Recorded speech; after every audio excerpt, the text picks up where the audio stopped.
Hai, Assalamualaikum semua anak-anak murid saya tingkatan 3. Diharapkan anda semua on track berada dalam grup Telegram kelas kita.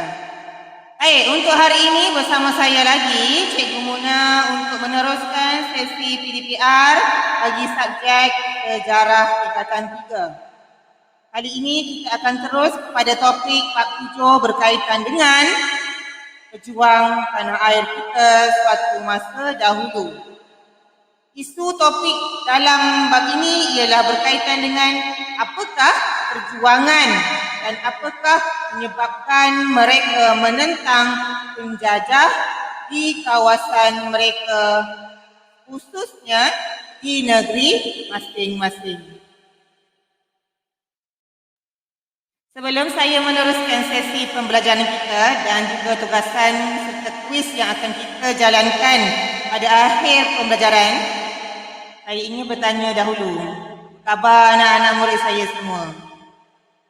Saya mengharapkan pada ketika dan saat ini anda semua berada dalam keadaan sihat, sentiasa menjaga kesihatan dan pastikan dengan suasana yang meruncing ini, pastikan anda jaga SOP. Jika tidak perlu, duduk sahajalah di rumah. Lebih baik menuntut ilmu dengan membaca buku-buku yang berkaitan. Jaga diri ya semua.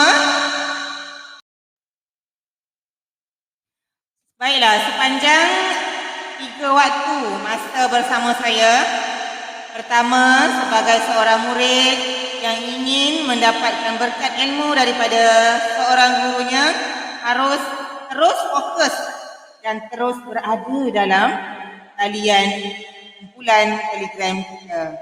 Kerana apa? Saya mendoakan kepada murid-murid dan anak-anak didik saya yang sentiasa tidak jemu menuntut ilmu, menambah bacaan daripada sumber-sumber yang lain, serta boleh mendengar pengajaran guru sehingga ke akhirnya. Saya doakan agar anak-anak murid ini diberi kejayaan yang cemerlang.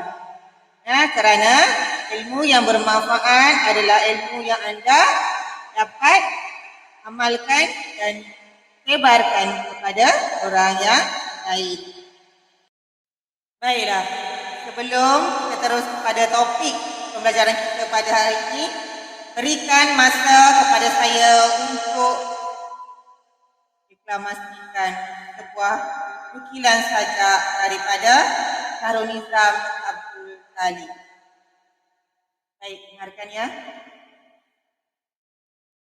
Telah kalian terjemahkan perjuangan suci itu menjadi selaut keringat dan setasik darah. Tercatat megah jasanya di buku sejarah, walau jasad sungkur rebah di kaki penjajah. Kalian tetap pejuang kebanggaan anak-anak merdeka. Kalian tetap pejuang kebebasan berhati suci, kebangsaan seluruh warga.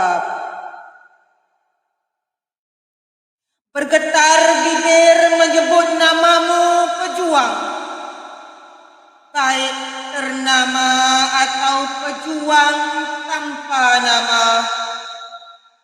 Kalian datang dan pergi, kembali dan hilang. Kalian gadaikan kepentingan demi iltizam perjuangan. Kalian humbangkan igau ketakutan demi azam keyakinan. Perjuangan harus tabah meredah api. Perjuangan harus berani menatang matahari. Sentiasa bijaksana mencatur segala hendak sentiasa berhikmah sepanjang hayat mengatur setiap pejuang yang tidak mencari nama adalah pejuang gagah yang menghukum durjana saja, mengusir petualang laknat durjana ke jalan pulang ke Rantawala. Meski engkau berkubur tanpa taburan bunga di atas sarang, gugurmu tanpa kilauan keringat tersemat tiada, tapi tetap kalian dikenang sejarah bunga bangsa sebagai pejuang terbilang berhati sekeras wajah. Kau tidak mudah tergoda depan yang kilauan mata. Tabah mengawal bicara, tidak mementingkan perut sahaja. Kepadamu pejuang ternama atau tanpa nama, damailah kalian, dakapkan rahmat Tuhan. Percayalah, perjuangan sucimu adalah wahna ranum di surga abadi. Seluruh ingatan kekal menyusuri perjalanan. Sekian, terima kasih. Baiklah, sebenarnya ketika saya mendeklamasikan nukilan Syahrul Nizam Abdul Talib berkaitan dengan mengenang pejuang, terselit rasa sedih tiba pilu di samping ada berbaur bangga kerana jika kita lihat dan jika kamu faham apakah perjuangan yang telah dilakukan oleh pejuang-pejuang terdahulu sama sekali tidak menginginkan nama, menginginkan piala maupun menginginkan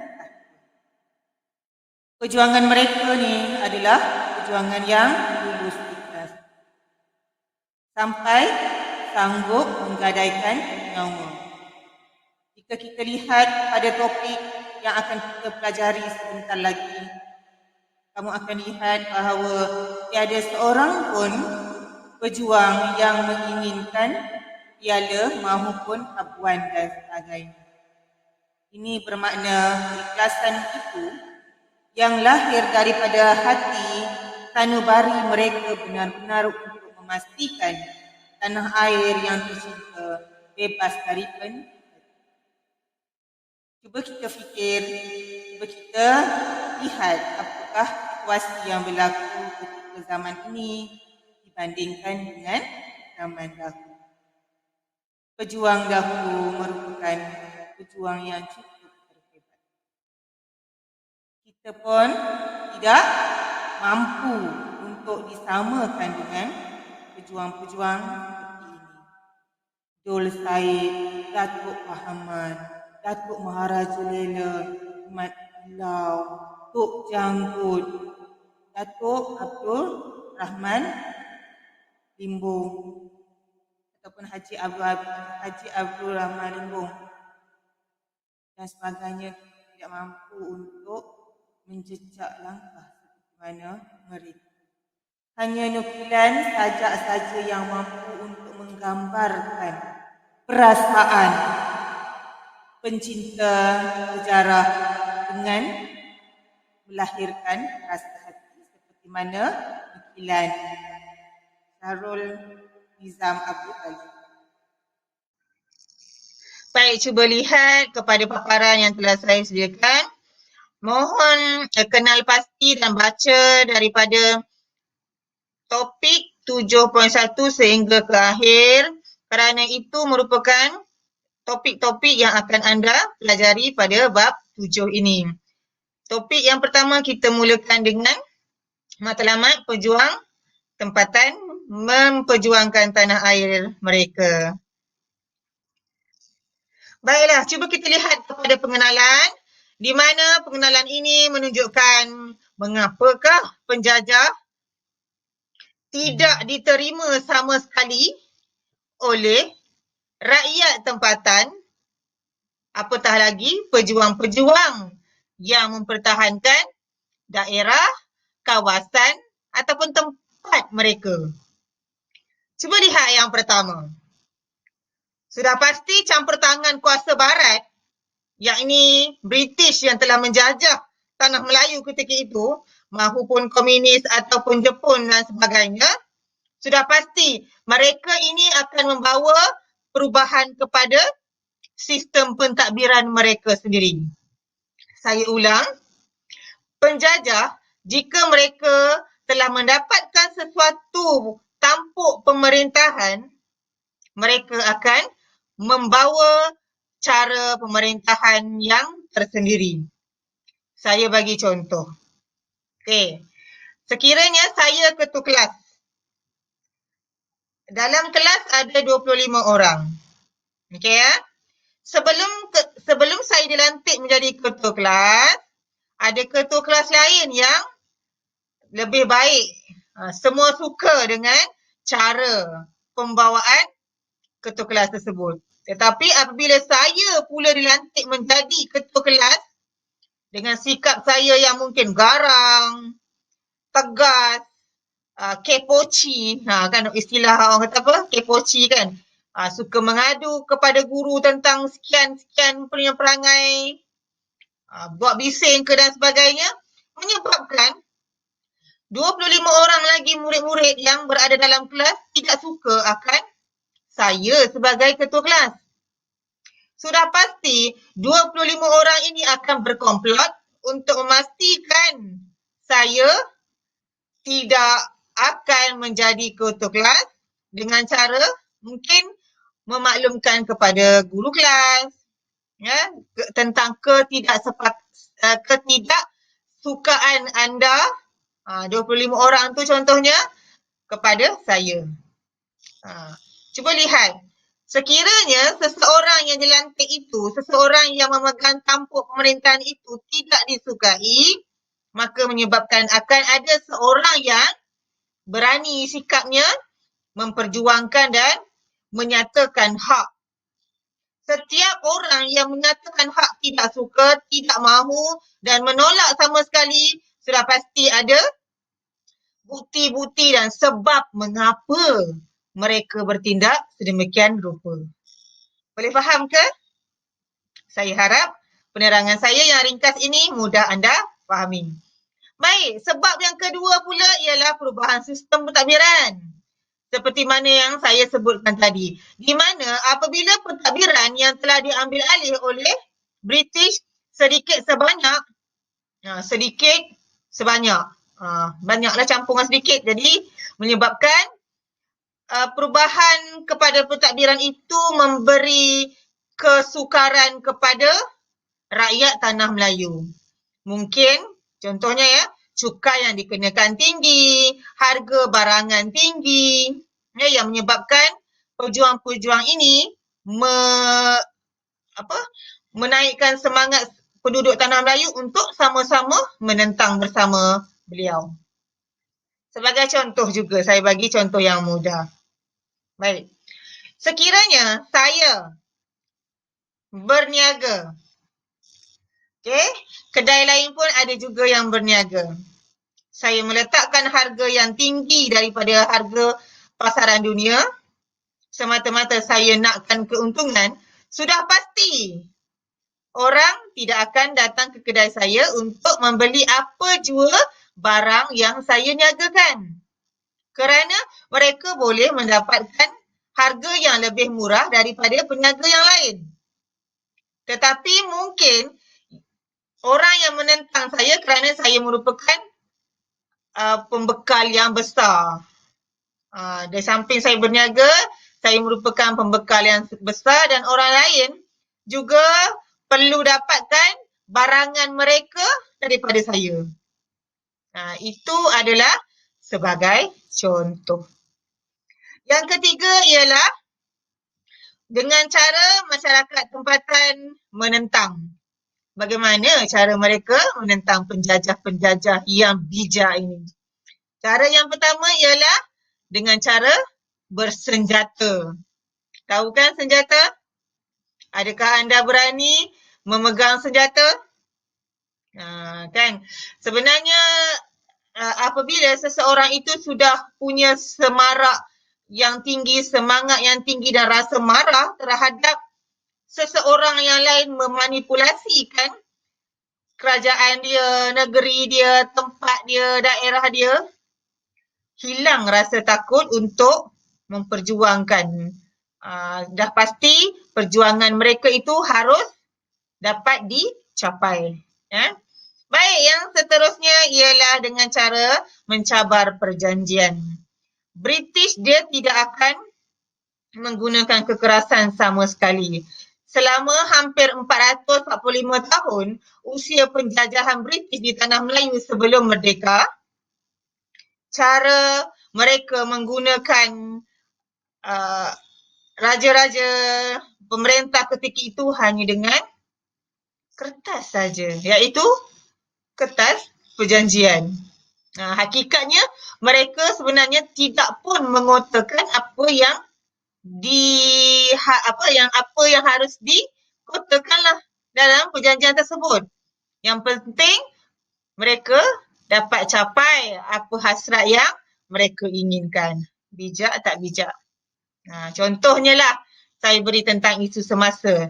Sekiranya kamu menandatangani sesuatu perjanjian, di dalam kandungan surat perjanjian sudah pastinya berbahasa Inggeris. Maka jika tidak faham dan tidak baca sudah pastinya akan menjerat diri anda sekiranya insan tersebut mempunyai niat yang lain. Saya bagi contohlah. Contohnya, saya nak pinjam duit daripada CA. Dalam keadaan terdesak, saya sudah pasti akan merayu kepada CA dan CA sudah pastinya sekiranya dia mempunyai niat yang tidak baik, dia akan memberi syarat tertentu. Dengan cara yang kita dalam keadaan yang terdesak, sudah pasti kita akan mengiyakan. Kerana sejumlah wang yang ingin kita pinjam itu dapat ditunaikan oleh CA. Tanpa kita tahu bahawa CA telah meletakkan syarat perjanjian di dalam kertas perjanjian tersebut. Sekiranya kamu gagal membayar sejumlah wang pada tarikh ini, anda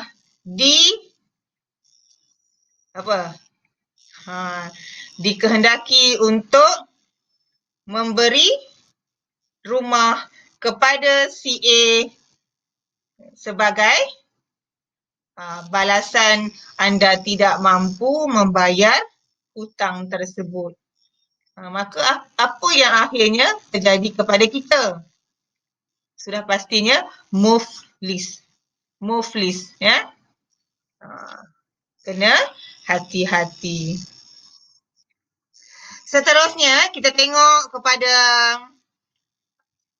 muka surat yang seterusnya, di mana cuba lihat matlamat perjuangan.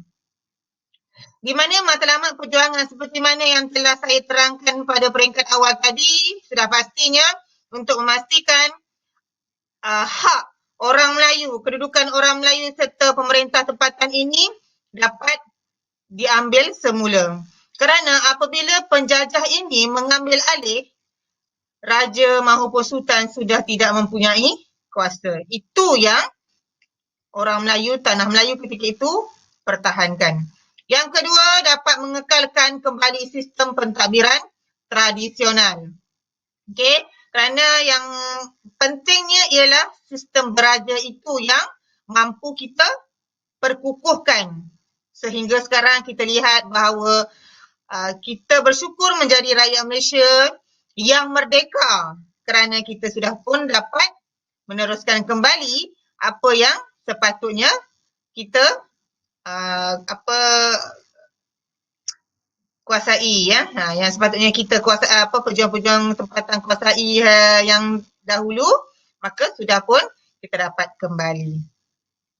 Yang seterusnya, menentang pentadbiran dan peraturan baharu yang susahkan hidup rakyat. Ya, baik. Kita lihat bahawa kita harus memilih pemimpin yang mampu untuk memberikan kesejahteraan kepada seluruh rakyatnya. Sekiranya kalau kita lihat kepada penjajahan yang telah dilakukan oleh British ini sudah pasti memberi beban kepada penduduk tanah Melayu dengan cukai yang tinggi. Ya, dengan suatu ketika dahulu nilai mata wang yang cukup tinggi menyebabkan rakyat tidak mampu untuk meneruskan kehidupan. Ya, itu bukan sekadar penjajahan British saja. Seterusnya ada penjajahan komunis, ya, Jepun. Jadi banyak perkara yang penduduk tanah Melayu ni cukup terkesan, ya. Baik, yang seterusnya kita lihat kepada yang kedua, bentuk penentangan. Okey, penentangan bersenjata, cabar perjanjian menggunakan dan juga kan menggunakan sistem perundangan. Okey, mungkin ada cara yang digunakan oleh penjajah-penjajah ni menggunakan dalam bentuk senjata. Tetapi kalau British sama sekali tak menggunakan senjata langsung, hanya menggunakan perjanjian. Jadi, antara cara penentangan yang boleh dilakukan oleh pejuang-pejuang tanah air satu ketika dahulu menggunakan penentangan bersenjata. Ya, dengan menggunakan kalau orang-orang zaman dahulu menentang, sudah pastilah menggunakan keris ataupun pedang. Ya. Itu merupakan alat tradisional sebagai satu cara untuk mempertahankan diri. Okey, dan seterusnya menggunakan sistem perundangan kerana dahulu juga sudah adanya mahkamah yang perlu kita faham bahawa mahkamah ini merupakan tempat sesuatu rundingan itu dapat diadili dengan sebaik mungkin. Tetapi cuba kita fikir, sekiranya tampuk pemerintahan dan juga pemimpin di atas sana dikuasai sepenuhnya oleh penjajah, adakah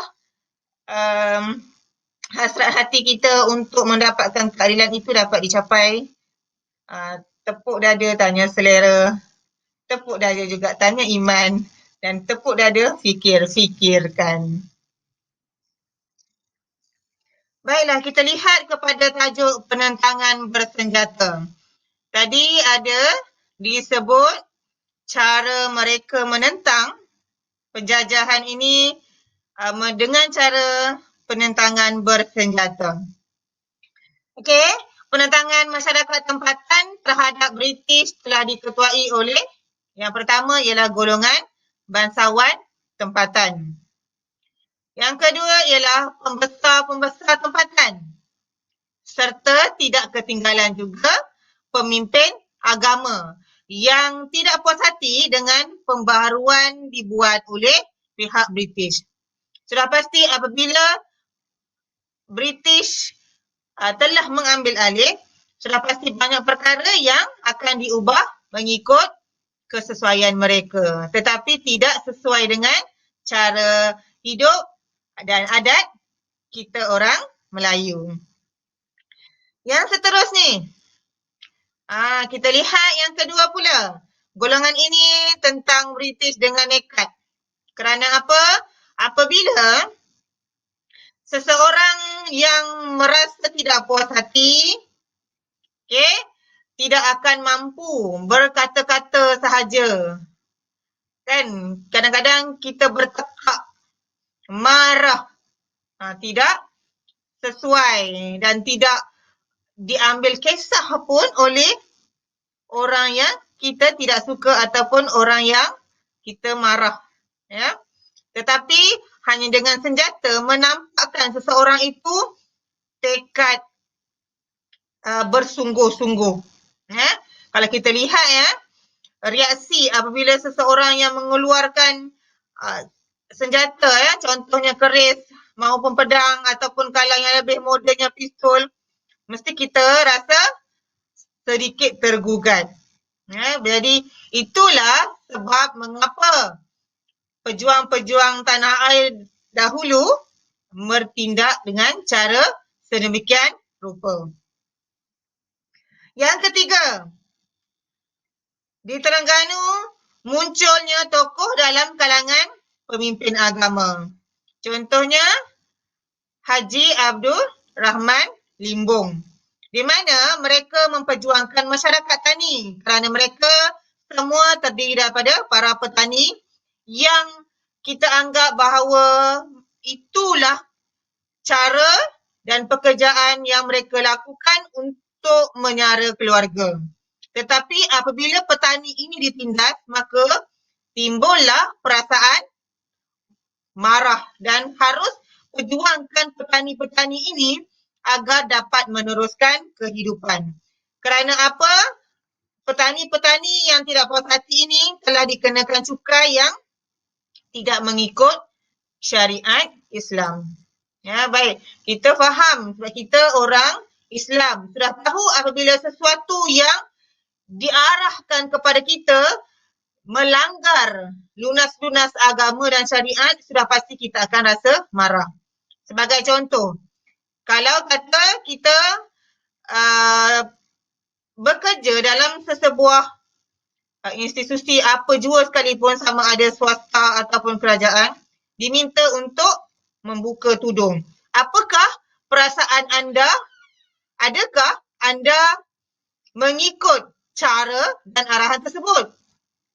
Sekiranya kita seorang yang benar-benar faham akan agama, sudah pasti kita akan menolak sama sekali dengan cara menentang.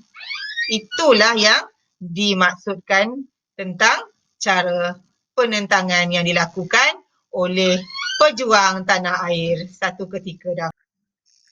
Baiklah, saya telah pun menerangkan dengan ringkas tentang pejuang-pejuang tanah air yang benar-benar memperjuangkan kawasan mereka untuk memastikan bebas daripada penjajah.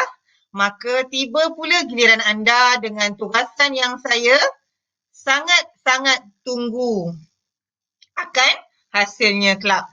Baik, dengarkan baik-baik. Tugasan yang anda harus lakukan ialah pilih sahaja salah seorang tokoh pejuang tanah air. Saya hendak anda ceritakan latar belakangnya yang ringkas, asal-usulnya, pendidikannya dan mengapakah beliau menentang penjajah. Boleh Hasilkan tugasan anda ini dalam bentuk video. Cara pembentangan anda ialah dengan cara bersahaja, seolah-olah anda sedang bercerita.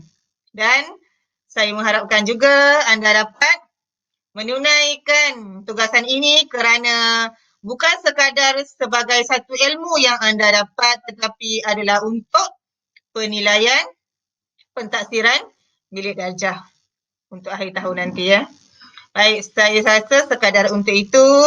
Mudah-mudahan kita semua diberkati Allah Subhanahu Wa Taala dan diberikan kesihatan. Doakan saya juga dan moga kita sama-sama dapat bersua muka kembali. InsyaAllah.